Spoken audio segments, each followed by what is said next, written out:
محمد رسول اللہ نے جب اپنا آخری خطبہ دیا حجۃ الوداع کے اندر، اس خطبے کے اندر بھی آپ نے ایک ہی بات کہی، کلکم من آدم و آدم من تراب، لا فضل لعربی علی عجمی ولا لعجمی علی عربی۔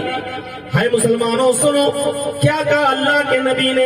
اللہ کے نبی صلی اللہ علیہ وسلم فرماتے ہیں تم سب آدم کی سنتان ہو، کلکم من آدم، تم سب آدم کے بیٹے ہو، تم سب آدم کی سنتان ہو، وآدم من تراب، آدم مٹی سے پیدا ہوئے، اس لیے تم سب مٹی سے بنے ہو، مٹی کے سے پیدا ہوئے ہو۔ سنو لا فضل لعربی علی عجمی، کسی عرب کے رہنے والے کو غیر عرب پر فضیلت سرشتہ نہیں ہے۔ کوئی سعودیہ میں رہنے والا ہم بھارتیوں سے یہ نہیں کہہ سکتا ہے کہ ہم تم سے سرشت ہیں، ہم تم سے افضل ہیں، ہم تم سے اونچے ہیں، اور کوئی بھارتی کسی سعودی انسان سے یہ نہیں کہہ سکتا کہ ہم انسان ہونے کے حیثیت سے ہم تم سے اونچے ہیں۔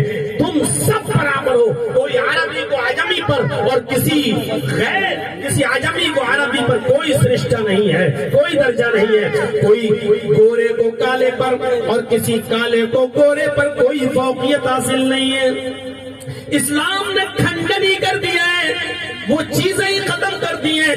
نماز جو فرض کر دی ہے اس میں رنگ و نسل سب کو مٹا دیا ہے، امیری و غریبی کو مٹا دیا ہے۔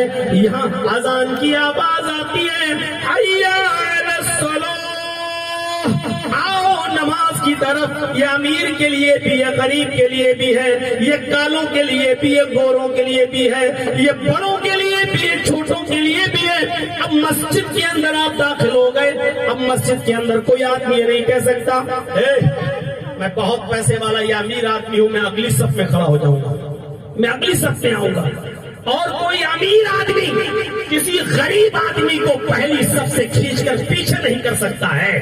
اور یہ منظر مولوی جرجیس نے اپنی آنکھوں سے سعودی عرب کی سرزمین پر دیکھا تھا جب میں حج کے لیے اپنے والدین کے ساتھ گیا ہوا تھا، اور اسی حج کے اسی خانہ کعبہ میں جب سعودیہ کا بادشاہ بھی آیا تو سعودی کے بادشاہ کو بھی اگلی صف میں نہیں آنے دیا گیا، اس کو جہاں جگہ ملی وہیں پر اس کو بیٹھ کر نماز پڑھنا پڑی، ادا کرنا پڑی امام حرم کے ساتھ۔ یہ اسلام کی مساوات ہے۔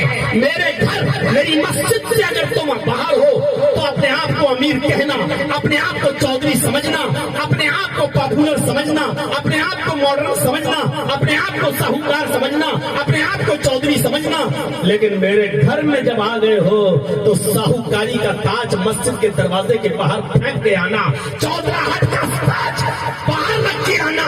ہمارے گھر پہ آئے ہو تو سب برابر ہیں، جس کو جہاں جگہ ملے گی وہیں۔ اور ایک غریب امام 5,000 روپے پہ نماز پڑھانے والا، 6,000 روپے اور 10,000 روپے پہ امامت کرانے والا غریب انسان، جس کو 2 ٹائم کا کھانا بھی صحیح طور پر نصیب نہیں ہوتا، جو اپنے بچوں کی صحیح طور پر فیس بھی جمع نہیں کر پاتا، وہی امام مصلی پر آگے بڑھے گا۔ اور 1,10,00,000 روپے مہینہ کمانے والا انسان اس کے پیچھے نماز پڑھے گا، اس کے پیچھے اس کو نماز ادا کرنا پڑے گی۔